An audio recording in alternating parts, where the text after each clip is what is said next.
Pneumonia হলে, কাহ হলে, ছুগাৰ থকা সকলে, বুকুৰ বিষ হলে এই ফলবিধ কি কৰিব লাগে জানো আহক। নমস্কাৰ বন্ধু বান্ধৱসকল, এই ফলবিধৰ নাম হ'ল, কিছুমানে কয় কুটাহী যেমুনা বুলি আৰু কিছুমানে কয় ইয়াক কেতাহী যমুনা বুলি। আজি আপোনালোকক এই যমুনাবিধৰ ঔষধি গুণৰ বিষয়ে ক'বলৈ লৈছোঁ। ই এবিধ কাহনাশক। কাহ হ'লে পুৰি পিটিকা কৰি খাব লাগে।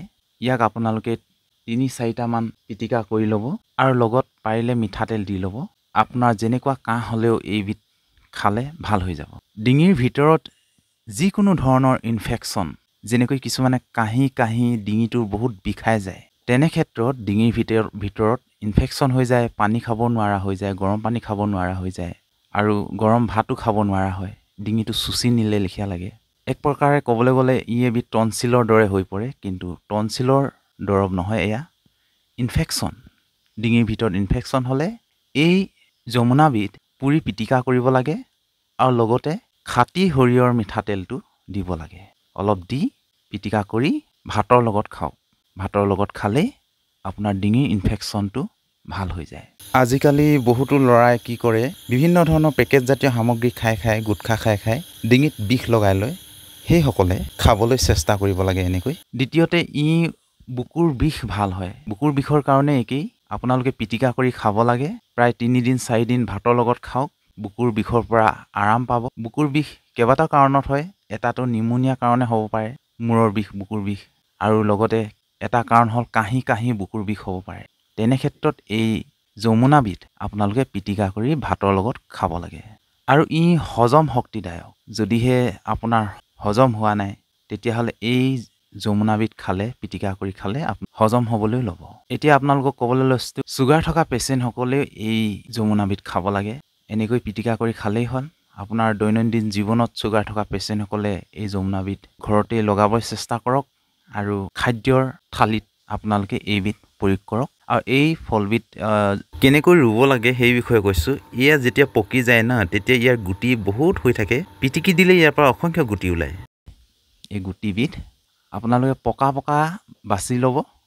তাৰপিছত পিটিকি ইয়াৰ গুটিটো আপোনালোকে মাটিত দি দিব, তেতিয়া সহজতে হৈ উঠে। আৰু বিশেষকৈ ই অকণমান মানুহৰ ঘৰে ঘৰে দেখা যায় যে পিৰালিত লগায়। পিৰালিত লগালে খুব সোনকালে হয়, আৰু যিহেতু ই বেছিকৈ পানী পাব নালাগে। আৰু এতিয়া আপোনালোকক ক'ব লৈছোঁ নিমুনিয়া দৰৱৰ বিষয়ে। আপোনালোকে ধ্যান দি শুনিব, নিমুনিয়া দৰৱটো যিহেতু কেনেকৈ প্ৰয়োগ কৰিব লাগে সেইটো বিষয়ে ক'বলৈ লৈছোঁ। প্ৰথম কথা হ'ল, নিমুনিয়াৰ কাৰণে ইয়াৰ শিপাটো লাগে। শিপা বেছিকৈ নালাগে, কিন্তু ইয়াৰ শিপাটো খানি আপোনালোকে 2 ৰতি বা 3 ৰতি মানে ইয়াত চেলাই কাঠি এডালমানৰ, তেনেকুৱা এডাল চেলাই কাঠিৰ সমান তেনেকুৱা 2 টুকুৰামান ল'ব, বেছিকৈ নল'ব। ইয়াৰ শিপা 2 টুকুৰা বা 3 টুকুৰা তেনেকৈ লৈ ল'ব। তাৰপিছত ইয়াৰ লগত আৰু দিব লাগে তিতাকচি শিপা, তিতাকচি বা তিতা ফুলৰ শিপা, তেনেকৈ 2-3ডালমান ল'ব লাগে। আৰু তাৰ লগতে কাজি নেমু, আপোনালোকে নিশ্চয় সকলোৱে চিনি পায়, কাজি নেমুৰ শিপা 3-4ডালমান ল'ব লাগে। আৰু তাৰপিছত বাঁহপাতৰ যি কুঁহি, সেই কুঁহি আগ প্ৰায় 7টামান ল'ব লাগে। আপোনালোকে ধ্যান দি শুনিব কথাটো। বাঁহৰ পাতৰ যি কুঁহিটো, আগটো মানে যি পাতখিলা যে ওলাব লওঁতে যিটো বেজিটোৰ দৰে সেই কুঁহিটো, তেনেকুৱা 7টা বা 10টামান ল'ব আপোনালোকে। আৰু তাৰপিছত এই বস্তুখিনি সকলোখিনি ভালকৈ ধুই পখালি থেতেলিয়াই খুন্দিব লাগে। থেতেলিয়াই খুন্দি লৈ এইখিনি পৰাপক্ষত বাঁহৰ এটা জাতি বাঁহৰ চুঙা এটা ল'ব লাগে। জাতি বাঁহৰ চুঙা লৈ যদিহে আপোনালোকে পানীখিনি সামান্য পৰিমাণে পানী দিব লাগিব চুঙাটোত, আৰু এই দৰৱখিনি গোটেইখিনি মিশ্ৰণ কৰি দিব। সেই পানীখিনি বইল কৰিব চুঙাটোত। যদিহে চুঙা নাই, তেতিয়াহ'লে যিকোনো এটা পাত্ৰ লৈ ল'লেও হ'ব।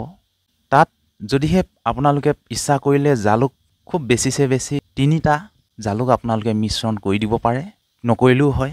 আৰু কিছুমানে নখৰ আগত অহা যিমান কণ নিমখ, অকণমান নিমখ আপোনালোকে দিবও পাৰে, নিদিবও পাৰে। আৰু এই নিমুনিয়াটো সৰু ল'ৰা ছোৱালীৰ ক্ষেত্ৰত কিন্তু আপোনালোকে প্ৰয়োগ নকৰিব। আৰু ইয়াৰ পৰিমাণটো হ'ল 1 গিলাচকৈ খাব লাগে। এতিয়া কিছুমানে প্ৰশ্ন কৰিব যে খালী পেটত খাব লাগে নে কিবা এটা খাই লৈ খাব লাগে।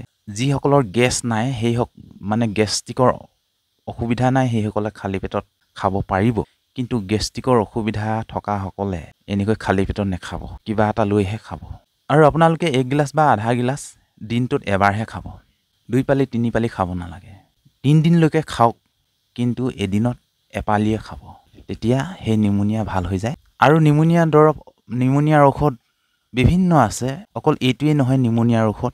কেইবাটাও আছে, বিভিন্ন ধৰণৰ নিমুনিয়া ঔষধ আছে। কিছুমান নিমুনিয়াৰ ঔষধ মই আগৰ ভিডিঅ'টো দিয়া আছে। কেইবাবিধো গছৰ ছাল সংমিশ্ৰণ কৰিব লাগে, তাৰপিছত সেৱন কৰিব লাগে। বন্ধু বান্ধৱসকল, এই কুটাহী যমুনা বা কেতাহী যমুনা যিয়েই নকওক লাগে, স্থানভেদে বিভিন্ন নাম থাকে ইয়াৰ। কিছুমানে হোম লগা যমুনা বুলিও কয়। বন্ধুসকল, ভিডিঅ'টো আজিলৈ ইমানেই। যদিহে আপুনি ইম্পৰ্টেণ্ট বুলি ভাবে তেতিয়াহ'লে শ্বেয়াৰ কৰি দিয়ে যেন। আৰু ইয়াৰ ঔষধি গুণৰ বিষয়ে যদি আপোনালোকে কিবা জানে তেতিয়াহ'লে কমেণ্টত জনাই দিয়ে যেন। ধন্যবাদ।